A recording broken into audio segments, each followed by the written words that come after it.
कहते हैं मृत्यु से ठीक पहले जब भगवान ने रावण से उसकी अंतिम इच्छा पूछी तो उसने ऐसे अधूरे कार्य बताए जिन्हें सुनकर स्वयं भगवान भी आश्चर्यचकित रह गए। रावण की पहली इच्छा थी धरती और स्वर्ग को जोड़ने वाली सीढ़ी बनाना ताकि इंसान सीधे चलकर देवताओं की नगरी तक पहुंच सके। सोचिए, अगर ये संभव हो जाता तो स्वर्ग और नर्क का रहस्य हमेशा के लिए खत्म हो जाता।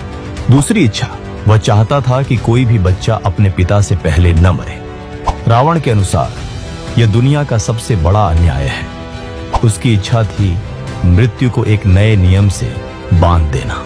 तीसरी इच्छा, उसने सोचा था मनुष्य मृत्यु के समय खुद अपने पाप पुण्य देख सके। इसके लिए वह एक अद्भुत यंत्र बनाना चाहता था जिससे यमराज के दूतों की जरूरत ही खत्म हो जाती और इंसान खुद जान पाता कि उसे स्वर्ग मिलेगा या नर्क। चौथी इच्छा, रावण की नजर सिर्फ मानव जीवन पर ही नहीं बल्कि प्रकृति पर भी।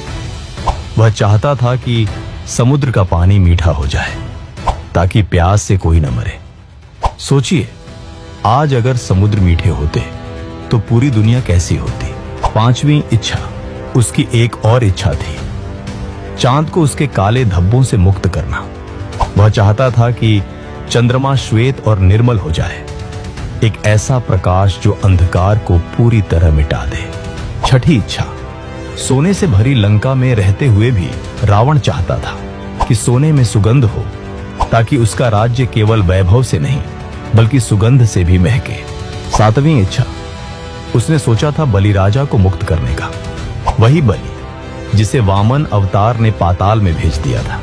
रावण मानता था कि ऐसा राजा जिसकी दानशीलता बेमिसाल थी उसे कैद में रहना ही नहीं चाहिए। आठवीं और सबसे अद्भुत इच्छा, रावण चाहता था कि पृथ्वी का भार उठाने वाले शेषनाग को मुक्त कर दे। उसने सोचा था इंद्र के वज्र और पृथ्वी के लोहे को मिलाकर एक अखंड खंभा बनाएगा जो सृष्टि का बोझ संभाले ताकि शेषनाग विश्राम कर सके। अब सवाल यह है, अगर रावण सच में ये काम पूरे कर देता तो क्या हम आज की दुनिया को पहचान भी पाते? अगर आपको लगता है कि रावण सिर्फ नायक या खलनायक नहीं बल्कि एक रहस्य था तो कमेंट में लिखिए जय श्री राम और इस वीडियो को अपने दोस्तों से शेयर कीजिए।